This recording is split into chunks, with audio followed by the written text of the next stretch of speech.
नमस्कार, मी डॉक्टर आनंद सबनीस। आज मी तुम्हाला सांगणार आहे की तुमचे दात प्रोफेशनली डीप क्लीन कसे केले जातात, म्हणजेच तुमच्या दातांसाठी एक स्पा दिवस। पहिला टप्पा तपासणी।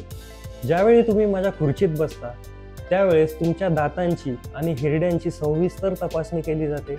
गरज वाटली तर आपल्याला एक्सरेची पण मदत घेता येते की जेणेकरून कुठलाही कॉर्नर किंवा फटी याच्यामध्ये लपलेला जो काही टार्टर किंवा प्लाक आहे हा लपू शकत नाही, ज्यामुळे कोणतेही लपलेले प्लाक किंवा टार्टर हे दिसून येतात। दुसरा टप्पा स्केलिंग।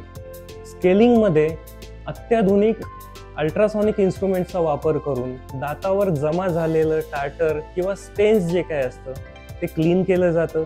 अगदी हिरड्यांच्या खाली सुद्धा तुम्हाला कंपन जाणवू शकतात, पण याच्यामुळेच वर्षानुवर्ष जे काही साठलेलं टार्टर आहे ते क्लीन होण्यामध्ये मदत होते आणि तुमच्या हिरड्या खऱ्या अर्थाने हेल्दी होतात। तिसरा टप्पा पॉलिशिंग। बऱ्याच पेशंटला या ट्रीटमेंटची गरज लागते। पॉलिशिंगमध्ये आपण दातावरच्या ज्या इररेग्युलॅरिटी असतात त्या स्मूथ करण्याचा प्रयत्न करतो, जेणेकरून प्लाक आणि टार्टर हे परत तयार होण्याचं जे काही प्रमाण आहे ते कमी होतं।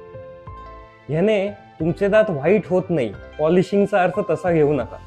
अंतिम टप्पा म्हणजे मेंटेनन्स फेज, सगळ्यात महत्त्वाचा। यामध्ये 2 टाइम्स ब्रशिंग टेक्निक हे जास्त महत्त्वाचं असतं आणि मेडिकेटेड माउथवॉश तोही जोपर्यंत सांगितलाय तोपर्यंत। यामुळे तुमचे दात दीर्घकाळासाठी ताजेतवाने राहू शकतात। मी प्रत्येक डीप क्लिनिंग सेशन नंतर तुमचे दात ताजेतवाने आणि पुनरुज्जीवित झालेले बघतो।